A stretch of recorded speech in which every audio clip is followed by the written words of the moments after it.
Hello વિદ્યાર્થી મિત્રો, આપણે ભણી રહ્યા છીએ ઉચ્ચ કક્ષાની વનસ્પતિમાં પ્રકાશ સંશ્લેષણ અને આ લેક્ચરની અંદર આપણે C4 પરિપથ, પ્રકાશ શ્વસન અને પ્રકાશ સંશ્લેષણને અસર કરતા પરિબળો વિશેના MCQ કરીશું. તો લેટ્સ બિગિન. C4 વનસ્પતિમાં રૂબિસ્કોનું સ્થાન જણાવો. ઓકે મિત્રો, તો C4 વનસ્પતિ વિશે તમે જાણો છો કે ભાઈ C4 વનસ્પતિમાં પ્રકાશ સંશ્લેષણની પ્રક્રિયા બે ભિન્ન પ્રકારના પ્રકાશ સંશ્લેષી કોષમાં થાય. આ ઉપરનો કોષ જે છે આપણે મધ્યપર્ણ કોષ કહીશું, મધ્યપર્ણ કોષ, અને બીજો કોષ છે એને આપણે પુલકંચુક કોષ કહીશું. તો વાતાવરણમાંથી જે CO2 આવે એ પેપ સાથે જોડાય અને ઓક્ઝેલો એસેટિક એસિડ બનવાની પ્રક્રિયા એ મધ્યપર્ણ કોષમાં થાય છે. ઓકે, જ્યારે કેલ્વિન ચક્ર એ પુલકંચુક કોષમાં થાય છે. હવે રૂબિસ્કો એ કેલ્વિન ચક્ર સાથે સંકળાયેલો ઉત્સેચક છે. હવે કેલ્વિન ચક્ર ક્યાં થવાનું છે? પુલકંચુક કોષમાં. એટલે આપણે અહીંયા જવાબ આપવો જોઈએ પુલકંચુક કોષ. હવે અહીંયા બે શબ્દો છે, પુલકંચુક કોષના હરિતકણમાં કે કણાભસૂત્રમાં. તો બહુ સીધી વાત છે, C4 પ્રકાશ સંશ્લેષણનો પથ છે અને એટલા માટે જવાબ આપીશું પુલકંચુક કોષના હરિતકણમાં. એટલે અહીંયા જવાબ આવશે option C. Second question, C4 પથની પ્રથમ સ્થાયી નિપજ કોણ છે? હમણાં જ મિત્રો ચર્ચા કરી કે C4 પથમાં સૌ પ્રથમ નિપજ 4 કાર્બન ધરાવતો ઓક્ઝેલો એસેટિક એસિડ છે. કઈ રીતે? તો 3 કાર્બન ધરાવતા પેપ સાથે CO2 જોડાઈ, જવાબદાર ઉત્સેચક છે પેપકેઝ, ફોસ્ફોઇનોલ પાયરુવિક એસિડ કાર્બોક્સાઇલેઝ, અને 4 કાર્બન ધરાવતો ઓક્ઝેલો એસિટિક એસિડ બને. એટલે C4 પથની પ્રથમ સ્થાયી નિપજ 4 કાર્બનયુક્ત ઓક્ઝેલો એસિટિક એસિડ છે. એટલે અહીં જવાબ આવશે ઓપ્શન ડી. ક્રેન પેશીય સંરચના, ક્રેન્ઝ પેશી રચના. મિત્રો, ક્રેન્ઝ એનાટોમી C4 વનસ્પતિની લાક્ષણિકતા છે. C4 વનસ્પતિમાં વાહીપુલને ઘેરીને પહેલાં પુલકંચુકના કોષો ગોઠવાયેલા હોય, એને ઘેરીને મધ્યપર્ણના કોષો ગોઠવાયેલા હોય, એટલે આવી રચનાને ક્રેન્ઝ પેશી રચના કહેવાય. એટલે અહીંયા જવાબ આવશે ઓપ્શન બી, C4 વનસ્પતિ. C4 વનસ્પતિમાં પ્રકાશ પ્રક્રિયા અને કેલ્વિન ચક્રનું સ્થાન જણાવો. તો બહુ ક્લિયર વાત છે મિત્રો કે C4 પથમાં પ્રકાશ રાસાયણિક તબક્કો એ હરિતકણના એટલે મધ્યપર્ણ કોષમાં થાય અને જૈવ સંશ્લેષણ તબક્કો એ પુલકંચુક કોષમાં થાય. ઓકે, જનરલી મધ્યપર્ણના કોષના હરિતકણના ગ્રેના પ્રદેશ હોય એમાં પ્રકાશ રાસાયણિક તબક્કો થતો હોય. એટલે પ્રકાશ પ્રક્રિયા મધ્યપર્ણ કોષના હરિતકણના ગ્રેના પ્રદેશમાં થાય, જ્યારે કેલ્વિન ચક્ર પુલકંચુક કોષના હરિતકણના આધારકમાં થાય. ચાલો આપણે ઓપ્શન જોઈ લઈએ. તો અહીંયા તો મધ્યપર્ણ કોષના હરિતકણનું સ્ટ્રોમાન લખ્યું, તો કેલ્વિન ચક્ર મધ્યપર્ણ કોષમાં નહીં થાય, એટલે ઓપ્શન એ નહીં આવશે. પ્રકાશ પ્રક્રિયા પુલકંચુક કોષના હરિતકણમાં, જવાબ ઓપ્શન બી નહીં આવે. પ્રકાશ પ્રક્રિયા મધ્યપર્ણ કોષના હરિતકણના ગ્રેનામાં થાય છે, વાત સાચી.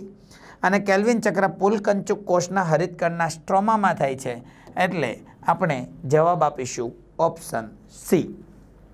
સમજાય છે મિત્રો? C3 વનસ્પતિમાં પ્રકાશ પ્રક્રિયા અને કેલ્વિન ચક્રનું સ્થાન. તો C3 વનસ્પતિ જે છે એમાં એક જ હરિતકણની અંદર બધી પ્રક્રિયા થઈ જાય અને છે મધ્યપર્ણ કોષના હરિતકણ. મધ્યપર્ણ કોષના હરિતકણના ગ્રેનાની અંદર પ્રકાશ રાસાયણિક તબક્કો થાય C3માં, અને એ જ હરિતકણના સ્ટ્રોમાની અંદર જૈવ સંશ્લેષણ તબક્કો થાય. એટલે પ્રકાશ પ્રક્રિયા અને કેલ્વિન ચક્ર એ બંને મધ્યપર્ણ કોષના હરિતકણના અનુક્રમે ગ્રેના અને સ્ટ્રોમામાં થાય. એટલે અહીંયા જવાબ આપીશું એ. કારણ કે C3 વનસ્પતિમાં પુલકંચુક કોષ હોય ખરા, પણ પુલકંચુક કોષ હરિતકણ ધરાવતા નથી. વાહીપુલની ફરતે કોષો હોય પણ હરિતકણયુક્ત એટલે કે પ્રકાશ સંશ્લેષી કોષો હોતા નથી. અહીંયા આપણે જવાબ આપીશું ઓપ્શન એ. અહીં એક આકૃતિ આપી છે, એમાં P, Q, R અને S એને આપણે શોધવાના છે. તો તમે જોઈ શકો છો કે અહીંયા આટલો ભાગ જે છે એ મધ્યપર્ણ કોષ આપ્યો છે અને અહીંયા આપણે પુલકંચુક કોષ આપ્યો છે. ઓકે, તો એમાં અહીંયાથી વાત શરૂ થયું છે કે ભાઈ CO2નું સ્થાપન થાય એટલે P બને. એટલે એનો મતલબ P એટલે શું હશે? તો કે ઓક્ઝેલો એસેટિક એસિડ. પી ઓપ્શન છે OAA ઓક્ઝેલો એસેટિક એસિડ, જે 4 કાર્બન ધરાવતો ઓક્ઝેલો એસિટિક એસિડ હોય એ વહન પામે છે અને એ ક્યાં જાય છે? ક્યુમાં. હવે વહન પામે છે અને ક્યુમાં જાય એ પણ 4 કાર્બન ધરાવતો જ જશે, પણ ઓક્ઝેલો એસિટિક એસિડ મેલિક એસિડમાં રૂપાંતરણ પામે અને મેલેટ એટલે ક્યુ એ મેલેટ છે એટલે કે મેલિક એસિડ. એની પછી ડીકાર્બોક્સિલેશન થાય અને ડીકાર્બોક્સિલેશન થઈને આર બને. આર શું છે? એ પાયરુવેટ બને છે એટલે પાયરુવિક એસિડ, અને પાયરુવેટ પાછો અંદર આવેલે એસ પણ પાયરુવેટ એસિડ છે. ઓક્ઝેલો એસિટિક એસિડ અને મેલિક એસિડ 4 કાર્બન ધરાવતા એસિડ છે, જ્યારે પાયરુવેટ એ 3 કાર્બન ધરાવતો એસિડ છે, એટલે આપણે જવાબ આપીશું સી, ઓપ્શન સી. 7મો સવાલ છે કે પેપ HCO3 માઇનસ એટલે કે ભાઈ પેપનું HCO3 માઇનસ સાથે જોડાણ થાય એટલે કે બાયકાર્બોનેટ સાથે જોડાણ થઈ અને ઓક્ઝેલો એસિટિક એસિડ બને.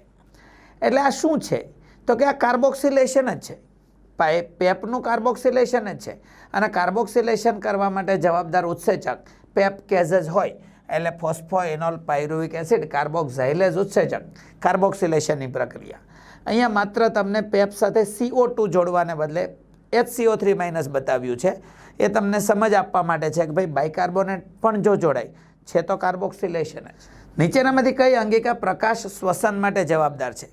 મિત્રો, પ્રકાશ શ્વસન એની સાથે 3 અંગિકા સંકળાયેલ હોય. એક હરિતકણ, બીજું પેરોક્સિઝોમ અને કણાભસૂત્ર. અહીંયા ત્રણેય ઓપ્શનમાં આપેલ છે હરિતકણ, પેરોક્સિઝોમ અને કણાભસૂત્ર, એટલે જવાબ આવશે ઓપ્શન ડી. 9મો સવાલ છે પ્રકાશ શ્વસનને ખાલી જગ્યા પથ પણ કહે છે. મિત્રો, પ્રકાશ શ્વસનમાં શું થાય છે?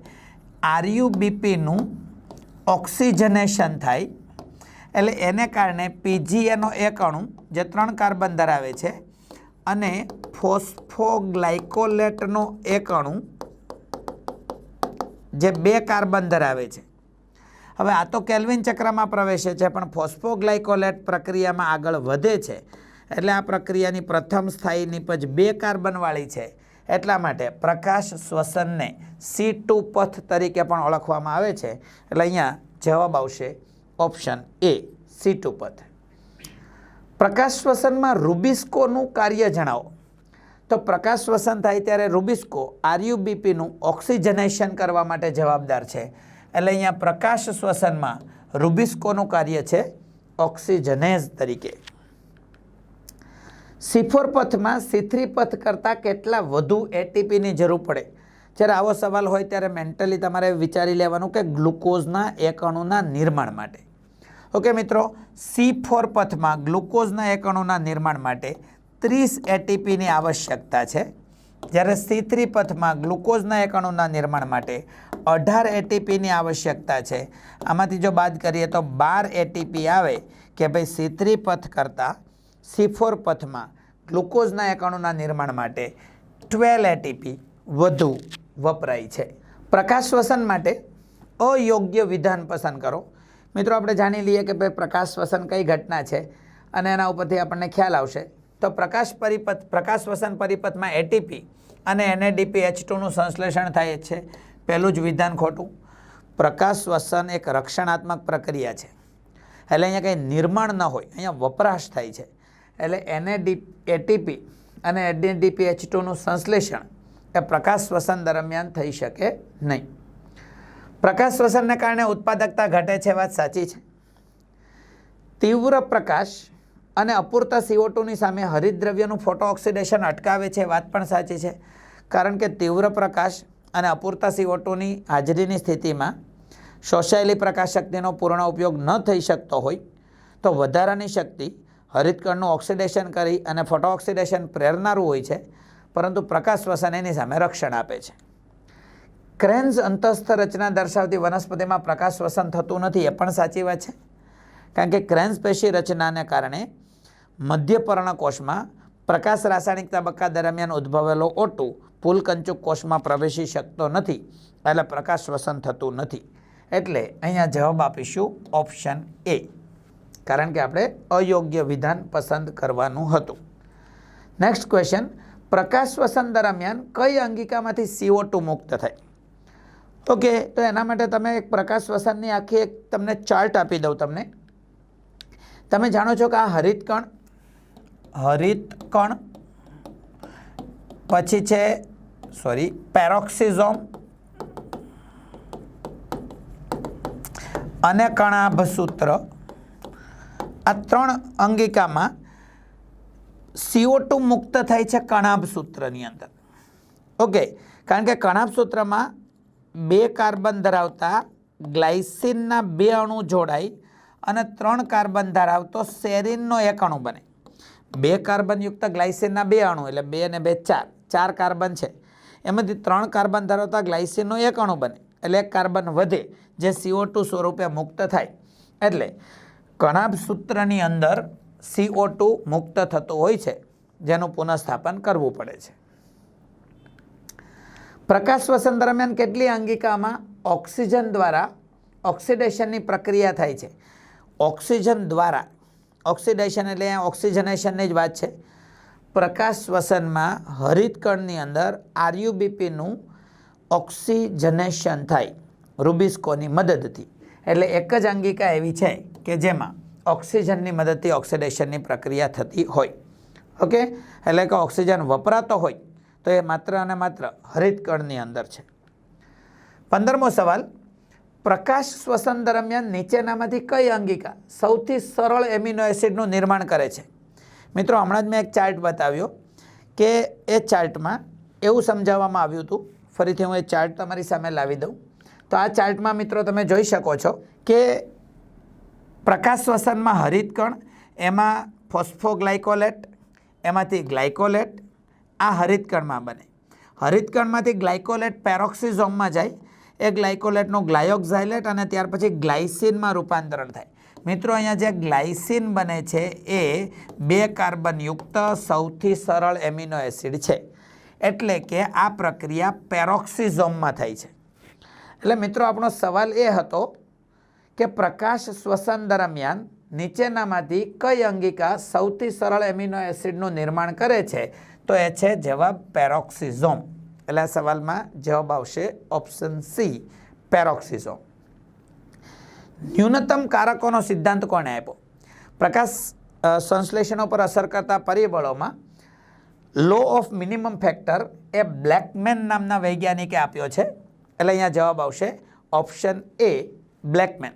ન્યૂનતમ કારકોનો સિદ્ધાંત બ્લેકમેન નામના વૈજ્ઞાનિકે આપ્યો છે. અને સિદ્ધાંત શું હતો કે જ્યારે એક પ્રક્રિયા ઉપર ઘણા બધા પરિબળોની અસર હોય ત્યારે પ્રક્રિયાનો દર એ પરિબળ ઉપર આધાર રાખે કે જે પરિબળ ન્યૂનતમ માત્રામાં પ્રાપ્ત થતું હોય. 17મો સવાલ, અહીંયા પ્રકાશ સંશ્લેષણને અસર કરતા પરિબળો અને બાહ્ય એટલે આંતરિક અને બાહ્ય પરિબળો એને આપણે અલગ તારવાના છે, બરાબર. એટલે આપણે પ્રકાશ તો કયો પરિબળ થયો? બાહ્ય પરિબળ. તાપમાન બાહ્ય પરિબળ. પર્ણની ઉંમર અને કદ એ આંતરિક પરિબળ છે. પર્ણ વિન્યાસ એ પણ પર્ણનો પોતાનો જ એટલે આંતરિક પરિબળ કહેવાય. મધ્યપર્ણ કોષો અને હરિતકણ આંતરિક પરિબળ છે. CO2ની સાંદ્રતા એ બાહ્ય પરિબળ થયું કહેવાય. પાણી એ બાહ્ય પરિબળ થયું કહેવાય. ક્લોરોફિલનું પ્રમાણ આંતરિક પરિબળ થયું કહેવાય. CO2ની આંતરિક સાંદ્રતા, જુઓ CO2ની સાંદ્રતા એમને આંતરિક સાંદ્રતા એ આંતરિક પરિબળ કહેવાય. ઓકે, તો હવે પહેલાં આપણે આંતરિક પરિબળોનો જો ક્રમ વિચારીએ તો આંતરિક પરિબળોનો ક્રમ માટે 4થી શરૂ થયું છે. આંતરિક પરિબળ 3થી શરૂ થયું છે. અહીંયા પર્ણની ઉંમર એટલે 3, અહીંયા એટલે 1 તો નહીં આવશે. પછી જુઓ 4, ઓકે. પછી 5 એ પણ બરાબર છે. પછી 8 એ પણ બરાબર અને 9, ઓકે. અને બાકીના જે છે એ બાહ્ય પરિબળો છે. એટલે અહીંયા આપણે જવાબ આપીશું ઓપ્શન બી. 18મો સવાલ, એક વનસ્પતિને પ્રકાશ સંશ્લેષણ માટે ઇષ્ટતમ તાપમાન, પ્રકાશ અને CO2 આપવામાં આવે અને પાણીનું ઓછું પ્રમાણ આપવામાં આવે તો પ્રકાશ સંશ્લેષણનો દર કોને અનુસરે? મિત્રો બ્લેકમેન્સ લો ઓફ મિનિમમ ફેક્ટર એવું કહે છે કે જ્યારે બીજા અન્ય પરિબળો ઇષ્ટતમ માત્રામાં હોય ત્યારે પ્રક્રિયાનો દર એ બાબતો પર આધાર રાખતો હોય છે જે ઓછામાં ઓછી માત્રામાં પ્રાપ્ત થતું હોય. એટલે અહીંયા જવાબ આવશે ઓપ્શન ડી, પાણી. પ્રકાશ સંશ્લેષણ માટે પ્રકાશ સંતૃપ્તિ પૂર્ણ સૂર્યપ્રકાશના કેટલા, એટલે જેટલો કંઈ પૂર્ણ સૂર્યપ્રકાશ મળતો હોય એમાંથી કેટલા ટકા સૂર્યપ્રકાશ મળે તો પ્રકાશ સંશ્લેષણને અસર ન થાય, તો એ છે 10% મિત્રો, 10%. એટલે કે વનસ્પતિને મળતા સૂર્યપ્રકાશમાંથી જો 10% પણ પ્રકાશ મળી જાય તો પણ સંપૂર્ણ જેટલું સામાન્ય પ્રકાશ સંશ્લેષણ થતું હોય એટલું થઈ જાય. એટલે કે વનસ્પતિને એની પૂર્ણ જરૂરિયાત કરતાં 10 ગણું વધારે પ્રકાશ વનસ્પતિને પ્રાપ્ત થાય છે, એવું પરોક્ષ રીતે કહી શકો. અહીંયા જવાબ આવશે ઓપ્શન બી, 10%. એક સીમા પછી વનસ્પતિ પર વધારે પ્રકાશ આપાત કરીએ તો શું થાય? તમને જાણો છો મિત્રો કે જેમ પ્રકાશ વધે, પ્રકાશની તીવ્રતા વધે એમ પ્રકાશ સંશ્લેષણનો દર વધે, પણ દરેકે દરેક એક સીમા હોય.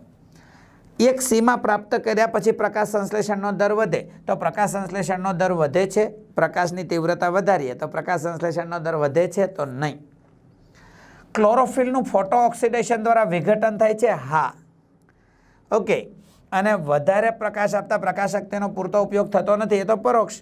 પણ મુખ્ય આ છે, શું થાય તો આપણે આ જવાબ અપાય કે વધારે જો તીવ્ર પ્રકાશ મળી જાય તો વધારે પડતા તીવ્ર પ્રકાશથી પ્રકાશ સંશ્લેષણનો દર ઘટે, કારણ કે ક્લોરોફિલનું ફોટો ઓક્સિડેશન થઈ જાય. અહીંયા જવાબ આવશે ઓપ્શન બી. 21મો સવાલ, વાતાવરણમાં CO2ની સાંદ્રતા કેટલી છે? તો તમે જાણો છો 0.03 થી 0.04% જેટલું છે. અને CO2ની સાંદ્રતા કેટલા સુધી વધે તો પ્રકાશ સંશ્લેષણના દરમાં વધારો થઈ શકે? તો 0.05 સુધી.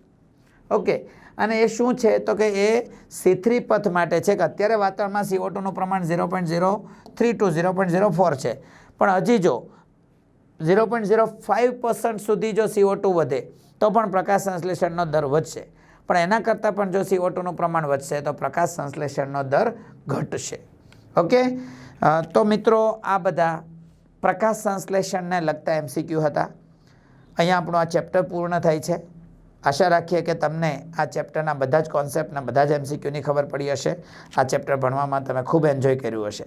Thank you very much.